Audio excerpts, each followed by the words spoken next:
Second time in as many weeks. The equipment doesn't work. I know why. I don't know. I'll figure it out later. But what we're talking about today is one of the most ubiquitous, coveted, and performance-based metrics there is in the industry. And that's throughput. Biggest driver of profit. Biggest driver of profit. Explain. Why do you think that? I think most franchisees owners focus on, we look at the KPIs: food cost, labor cost, sales. Yeah. But throughput drives profit. And I say that it's like, would you rather have a restaurant that has, 60 cars going through drive-thru, or 65? Right. Or 100. Yep. And so that I think that most franchisees forget about throughput and how, what is the maximum number of customers that my restaurant can serve in a given time frame. Obviously, you look at your two biggest day parts, which are lunch 11:30 to 1:30, dinner 5 to 7. I mean, that accounts for about 70% of your daily sales, those two day parts. Mm-hmm. Am I pumping through as many customers as I can pump through? We spoke a little bit about this before we hit record. What's the difference between speed of service and throughput? So I think that's really confusing. I mean, they're tied. They go together, but speed of service is when a car pulls up to the speaker and when they and goes through the line and drives away. Mm-hmm. That's speed of service. Mm-hmm. I'm measuring one car. When a customer comes up to the order station, places their order, collects their food at the end, that's speed. How long did it take me to get that one car through? How long did it take me to get that one customer through? Mm-hmm. 3 minutes for a car, let's say. Throughput, how many customers did I serve in a given time frame? Measures. So how many customers did I pump through my store in an hour? Mm-hmm. So that's throughput measurement. Okay. It's like... So the average speed of so your speed of service overall for a particular day part, let's say lunch, 11 a.m. to 2 p.m., your speed of service, you averaged 3 minutes and 45 seconds. Per car, per transaction. That's speed of service. That's speed of service. 145 cars pushed during that day part is throughput. Correct. Okay. And I think a lot of franchisees, QSR brands, focus more on speed of service than they do on throughput. Mm-hmm. Probably I think one of the best QSRs for throughput is Chick-fil-A. I bring up Chick-fil-A a lot. I mean, how many times have you driven by a Chick-fil-A and looked at the cars are wrapped around the drive-thru? Wrapped. Yeah. So let's use the 3% or the 3-minute measurement for time. So, would you rather have a restaurant that pumps 20 cars through in 1 hour, or would you rather have a restaurant that pumps 100 cars through in an hour? Yeah, because when you... And then I think franchisees look at it and they'll go, but the maths don't add up. 3 minutes per car, that means 20 cars, that's the maximum. Well, not necessarily. Mm-hmm. I mean, actually, speed of service car time at Chick-fil-A is longer than it is at almost any other QSR brand, but they pump more cars through their drive-thru than almost any other brand. Yeah, I was wondering where you were going with that, because there's been data that's showed that they're one of the slowest when it comes to speed of service. But to your point, there's a distinction there between speed of service and throughput. Right. And when you know the difference as a franchisee or even as an ARL, an above restaurant leader, when you're looking at these things, you can be obsessing about the wrong things. Yep. And so, but when you know what the difference is between speed of service and throughput, well, then it becomes classic 80-20. Exactly. 20% of your effort yields 80% of the results. And I can only speak of that based on experience because most recently at a store that I took over, I mean, that is all we went after, David, was the two biggest day parts at that particular location, 5 to 8 and then 8 to 11. Those two big ones. Yep. Netted 20K more in sales than projected. And Right. then people might say, oh yeah, well, it's not about what you make, it's about what you keep. Okay, well, what if I told you there was a 17K increase in profit more than projected? And that was the only thing that we went after. In fact, we coined the term "we own the night," and that's where we deployed all of our A players. We called them the varsity would start rolling in at 4 p.m., getting ready for 5 to 8, and then from 8 to 11, and then after that, it's not that we just ignored the timer afterwards, but the work was done. Yeah, 20% of the effort yields 80% of the results. So if you know when you're busiest, just crush those day parts there. Deploy your A team during those times, and it's going to show up on the P&L. So deploy. I like the word deploy, and I think that as franchisees, you know, I was guilty of this back in the day too, is that we get so focused on the labor percentage KPI that we forget about deployment. We forget that 70% of our business happens in a total of 4 hours in your restaurant. 70% of your business happens in 4 hours. 11:30 to 1:30, 5 to 7. That's industry average. I mean, each restaurant is going to be a little different. And you're going to have to look at that as a franchisee, but that's the average. Yeah. 4 hours. 70% of your business happens in 4 hours. How are you deploying your you know, are you so focused on if you're focused too, sorry, go ahead. No, are you so focused on this store, and we are, and unfortunately we pounded into our you know, above area restaurant leaders, into our restaurant leaders, we pound in the KPI of your labor has to be 30%, your labor has to be 32%, your labor has to be 32%, your labor has, right? That then deployment gets all messed up, right? You should be overstaffing those 4 hours.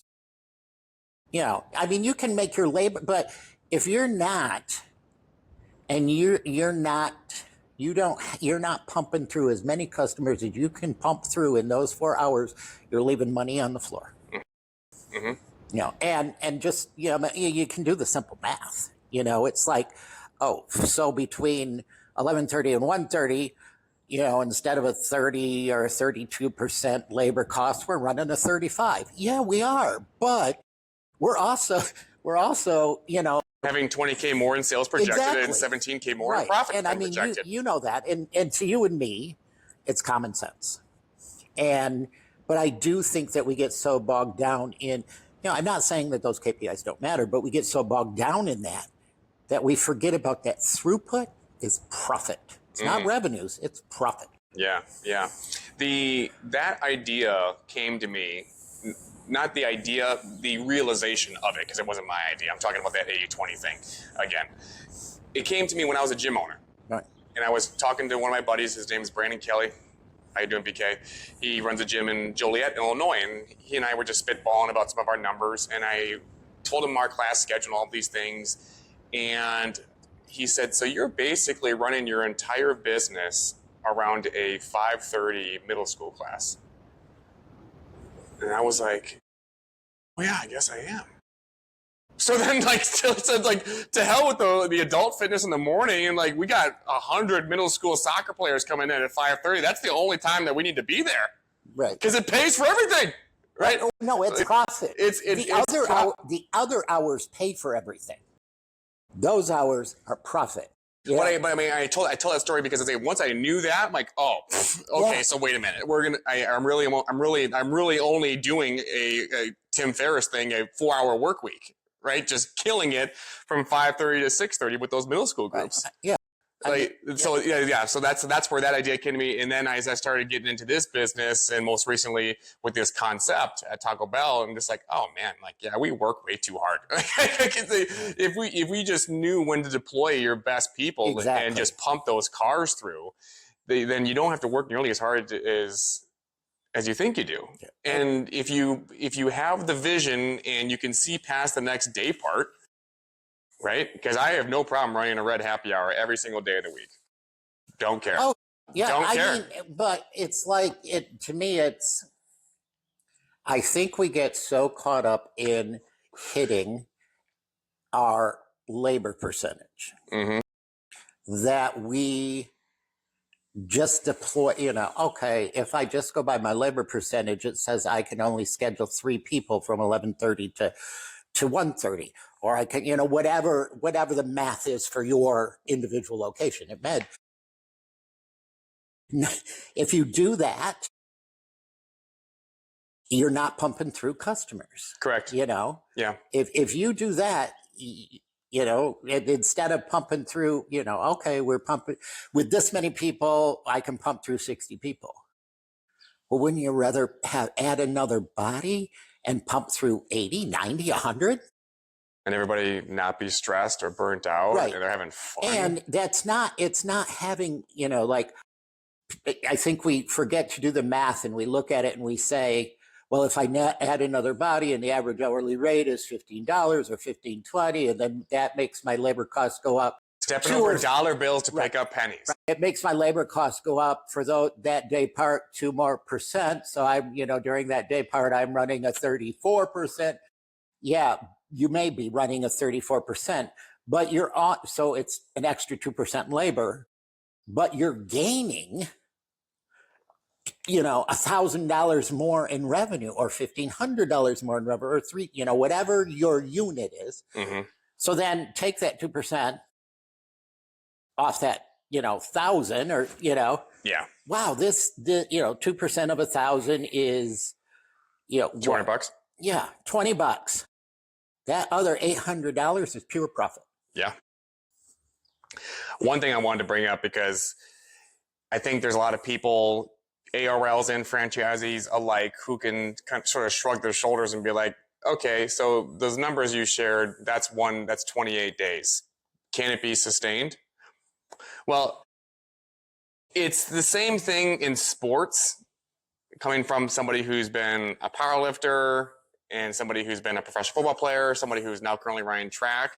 Like the number one biomotor ability that raises everything else is speed. It's no different than this industry. And so when you go into a struggling location and you need to turn it around, that is the number one thing I would chase is speed. Now, your people might not know what throughput is. That's why I just say speed. Right. I know. And I think like a food champion isn't gonna, like a food champion or a cashier in the window is not going to know what throughput is. Yeah. Right. But you use language to understand. So we're gonna chase speed, guys. Mm-hmm. We're just gonna chase speed. So another store that I oversaw, 28 days apart, $3K in sales, $4,000 reduction in money saved in cost of goods, $2,000 saved in labor, $10K over projected in profit.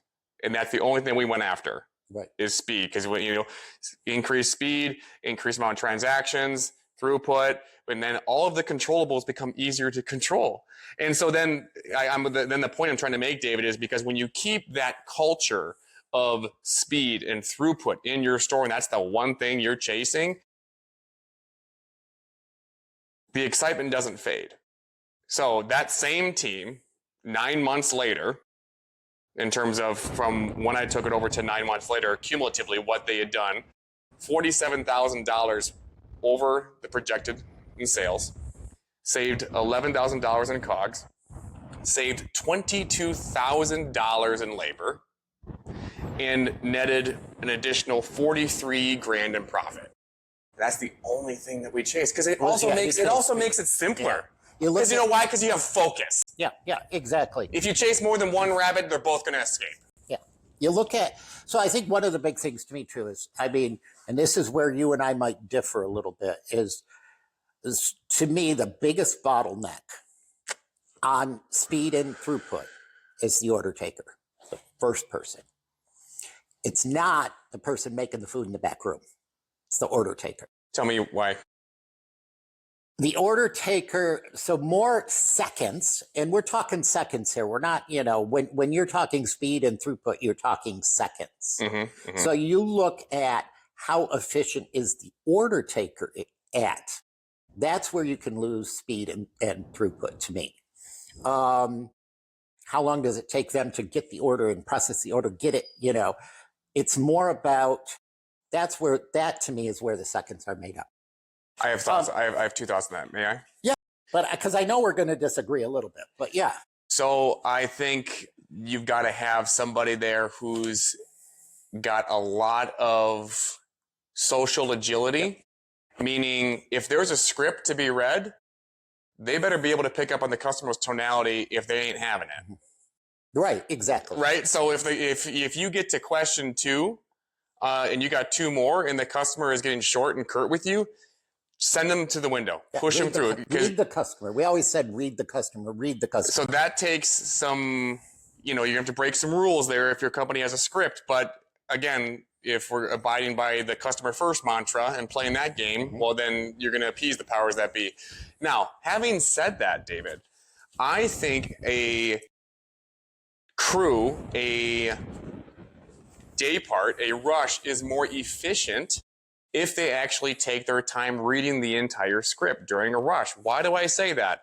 Because it gives your food champions more time to make the food, so that when they come there, and it's just there's more efficiency at the line. Because if you're just not reading the script, or you're just trying to zip through the order taking process, well, then the orders are going to start piling up in front of that person. And then that's where you can have inefficiencies where the wrong bag's being handed out because you got 6 of them right next to the person. So that you know what I'm saying? Right. So like if the order taker is really reading the entire script, you're giving your food champions more time to complete the order, hand it to you, bang, bang, bang, next one, right? So you might be losing a few seconds, but I think you're making it up in efficiency and smoothness of the operation. So thoughts on that? So the order taker. Yeah. Where we lose seconds. Slow on the uptake. And by that, I mean slow on getting the order, slow on asking for the order. We had the 3-second rule. Part of the reason we had the 3-second rule is to start the customer moving. Mm-hmm. I think a big thing, poor order taking. Your order taker better know your menu really well. Mm-hmm. Slow cash handling. Yeah. We're talking seconds. So, when I'm saying these things, I'm looking to save seconds, mm-hmm. right? Not, so if it takes you, order taker, as an order taker, it takes you 5 seconds to handle the cash, and it takes me 6 seconds to handle the cash, you better be at the window, not me. Because in 1 hour, that 1 second is another 2 customers, mm-hmm. or another 3 customers, mm-hmm. right? Mm-hmm. Biggie that really frustrates me, and this is going directly against brands, menu simplification. Yeah. We're talking throughput. We're talking about how many people can we push through our restaurant in a specified time frame, the 11:30 to the 1:30. Right? So if every customer that walks into my store is spending 5 seconds, 10 seconds trying to decide what to order, and we've had these customers that are there for a minute, give me a minute, give just a second, right? Yes. Drive-thru. Yeah, hold on a minute. I'm still looking at your menu. Mm-hmm. If our customer can't process our menu right away, and if we have too many SKUs, too many menu items, and we're adding seconds to our throughput, correct? Mm-hmm. That frustrates me. I mean, if you're a chicken restaurant, be a chicken restaurant. If you're a Mexican taco restaurant, be a taco restaurant. Don't say, ooh, there's a trend that chicken's really hot right now, so I'm going to add a chicken sandwich to my taco restaurant. You're just adding more items to your menu, which is adding seconds to me being able to read your menu, which means I'm not pushing through enough customers.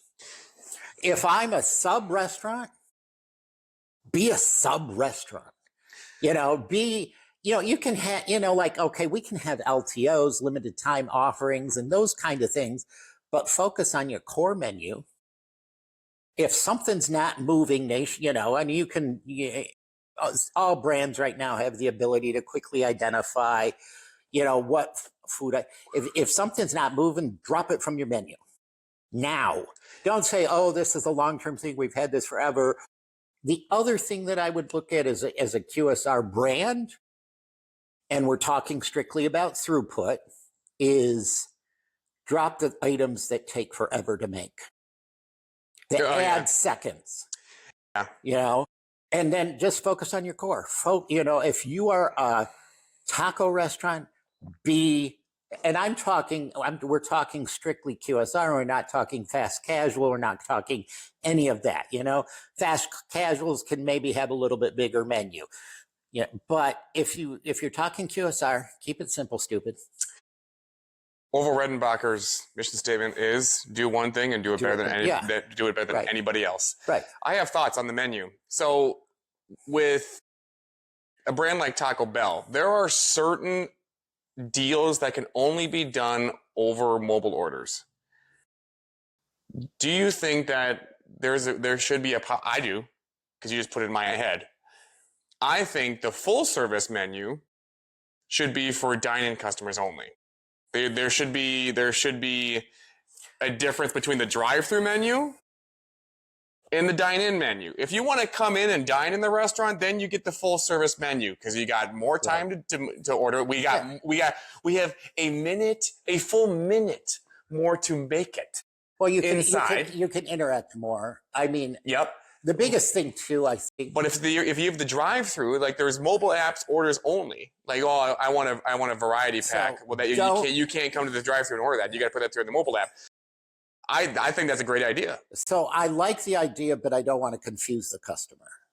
Because then we're adding seconds. If I have to explain to my customer, hey, customer who's in drive-through, you can only get that if you come inside. There's 3 seconds I just added to that. Right? Yeah, but change is going to take some adaptation anyway. So I am saying, why not have the simplified menu inside too? Look at who's the chicken place that we talk about a lot that just opened up. Bojangles? No. Popeyes? No, Dave's Hot Chicken. Dave's Hot Chicken. Raising Cane's. Oh, Raising Cane's. Yes. Raising Cane's. What is it? 3 items? 4 items? 5 items? Yeah. The other thing is, let's try to get away from this. And I come from a restaurant brand that was all about kind of have it your way, but let's try to get, if we're talking about throughput, pushing through as many customers as I can in this time frame. Let's get away from excessive customization. I'm just because that's slowing things down. Right. I'm thinking, and when I thought a lot, we talked about this, I thought a lot about throughput, and I'm like, where were the bottlenecks that I could see in my restaurants? What were the things that would slow my employees from pushing through? Hey, David, there's a bus that just pulled up. 100 people just, piled out the bus. Good. Push them through in an hour. Yeah. Push them through in an hour. So I took that mindset and I said, okay, what's going to stop my employees from being able to push 100 customers through in an hour? How big's my menu? Customization, how long it takes my order taker to greet and quickly take the order, how long it takes the person at the cash register to close the order. Can my employees, and I say this a lot, that can they dance? Can we do more than one order at a time? Yeah. Chick-fil-A is phenomenal at that. That's why if you do the math, it takes, 3 minutes. If you do 3 minutes and I want to know how many customers I can push through in an hour, and my store, it takes 3 minutes per car. Well, the math is, 3 minutes, that's 60 seconds, okay, so I can push 20 cars through. You can push 80 through. Just work on more than one order at a time. Yeah. And we're seeing that in brands, double drive-thrus, double speakers. And Chick-fil-A deploys. You go into a Chick-fil-A between 1:30 or between 11:30 and 1:30. Count how many people are working, and then go in there at 3:30 and count how many people are working. I've done it. Yeah. You know that. Mm-hmm. You know, okay, what between 1:30, 11:30 and 1:30, there are, what the heck? I can't believe this place has 30 people working. Mm-hmm. But they're pumping the cars through because they're working on more than one order at a time. Right. I talk about this dancing. That's why I have a little bit of a problem with deploying stay in your spot type of deployment. Mm-hmm. Okay, you are the order taker. You are this person. You are this person. You're the cashier. You're this person. Don't ever dare move from that spot. That gives me a little bit of a heartburn. Yeah. Because, well, all right, so I have a bottleneck down at the order taking, Mm-hmm. and my POS person is just, twiddling their thumbs. Mm-hmm. Stop twiddling your thumbs and clear the bottleneck. Right. Mm-hmm. If you're stuck and deployed to that POS and told don't you dare move, mm-hmm. that bottleneck, then it's the way we push people through, the way that you can do the math is working on more than one order at a time. Thoughts? Sorry, I'm rambling. No, this is a biggie for me. So I think that's one of the biggest issues with people who want to increase their speed of service, who want to increase their throughput, is that they think it's just purely tactical. It's not. It's not. It's not. It's not just X's and O's, although those are somewhat important. We have deployments and we have spots and we have areas where we can put people in order to be most efficient. I'm telling you, based on my experience and my track record, at consistently delivering results, period after period, month after month, and now going into the years, here's how it's done in my experience. And it's got nothing to do with speed. Number one, if you want to increase your speed of service and your throughput at your stores, have a one-on-one with your people. And John 1:38. Who here has read the Gospel of John? Does anybody know Jesus' first recorded words in the Gospel of John? He turned to them and said, "What do you want?" Jesus laid out the game for us, right? In order to get what he wanted, which is advancing his Father's kingdom, he knew he had to give the people what they wanted, whether that's restoring sight to the blind, helping the lame walk, or so on and so forth, feeding 5,000, right? You have got to know what your people want. And then step two is you help them get it. You don't do it for them, but you put them on the path to help them get it. You guys have heard me talk about the story about Sandra. Great gal. Hell of a food champion. Showed leadership ability. Had a one-on-one with her. I asked her what she wanted. She said, "I would love to have my own place." And I said, "Well, if we could pay you X, what would that do?" She said, "Well, I could actually put a down payment on a house or on an apartment." She lives right down the road down there, and she's still a manager at one of my stores there. And did I ever have to worry about weekend lunches? Because that's where I needed her. I needed a manager on the weekends. In order to get what I wanted, I gave her what she wanted, right? So know what they want and then help them get it. And then number three would be celebrating the small wins along the way. You've got to recognize the living crap out of your people because, it might take you 28 days, maybe a little bit longer, a full period to start hitting some green metrics for you and your store, whatever the KPIs that you have for throughput and such. You've got to celebrate the small wins along the way and recognize the living crap out of them all the time. So are you going to have to be engaged a little bit on your phone when you're not at work? Yeah, but congratulations. That's called being a leader, right? Being constantly plugged into your people and things of that nature. And so there are some other things that you can talk about, changing your store's name on the leaderboards and sharing, because if they go green, you're probably getting a bonus, right? You're probably looking good for your superiors. Share the wealth, whatever that might be. For me, it's been hoodies. People have really liked hoodies and things like that. So the store that just went perfect for me last period, we coined the term "we own the night." So we got hoodies that said "we own the night" on it, and we had werewolves on the back, right? And so if I had to simplify it to three things, if you want to increase speed of service and you want to increase your throughput, find out what your people want, help them get it, and then celebrate the small wins along the way. So I totally 100% agree. I think one of the biggest, when you worked for us, one of the biggest things that you were phenomenal at was celebrating the small wins. Yeah. I think that we get bogged, I think sometimes as franchisees, we get bogged down, and I'm not saying that I'm not saying don't pay your people well. Paying your people good is important. But, I'll just throw another 10 cents an hour at them. Oh, my employees are complaining. Well, I'll throw another quarter an hour at them or something like that. Sometimes it's not about the money. It's about it's about the recognition. People work for a paycheck, but they die for recognition. Right. And the recognition is celebrating the small wins. Every store that you worked at for us, both in our own franchise, but in the other franchise, you celebrated the small wins. Have to. Yeah. Because the people that work for us and that we serve, they're broke or broken or both. Yeah. They need some wins in their lives. One of the things I did one time, we have outside consultants that we hire to come in and evaluate our stores, right? And they give us a score. And let's say that the score is, 0 to 100. That's the grading score. And, we want all of our stores to be at this grade or above, where 100 is the best, I got a phone call one time that one of our stores on the other side of the state hit 100. That's pretty rare. Yeah.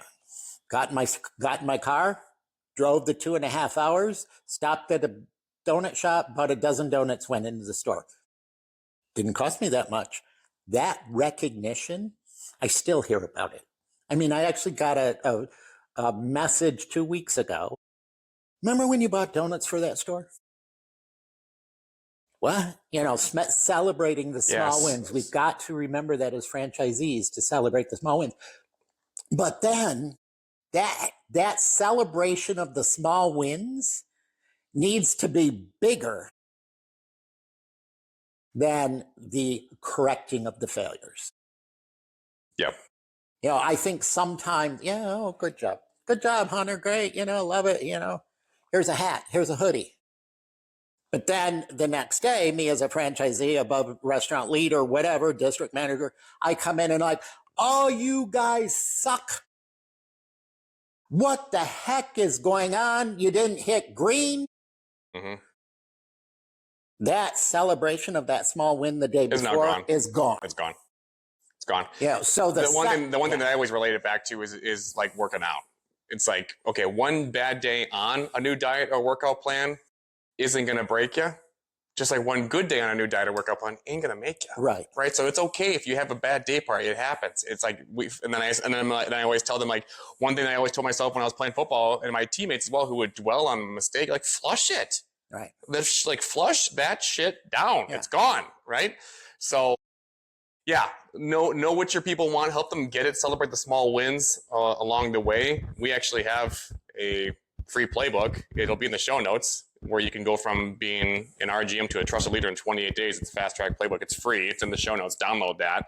And if you want more help, David and I, we do this. We consult and coach on the leadership side of things. Specifically, I'm going to always lean more towards the speed of service, the throughput thing, just because the numbers, they speak for themselves. And my partner will fill in the blanks wherever wherever I'm weak. But you got anything closing? Yeah, speed of service measures how long one customer takes. Throughput measures how many customers you can serve. And customers create sales. The more customers I can serve, the more what? Money you can make. More money I can make and the more sales I have. I like to look at the numbers, that. It's like, I don't get bogged down on them. I think you need to treat franchisees that don't freak out if today you didn't hit the labor KPI. Don't freak out if this week you didn't hit the labor KPI. Look at the progress. We're in it for, we're building a business. Yeah. Mm-hmm. And so I think that, I know, you got two pretty good guys here, and we just want to help because this industry builds an entire career name for my partner, and it's the one that redeemed me. So we feel a moral obligation to give back. So download that Fast Track Playbook. It is free, just costs you an email address. And if you want to get in touch with us, you know where to find us. Share the show, and we'll talk to you guys next time. Hopefully with the equipment working. We'll see you then.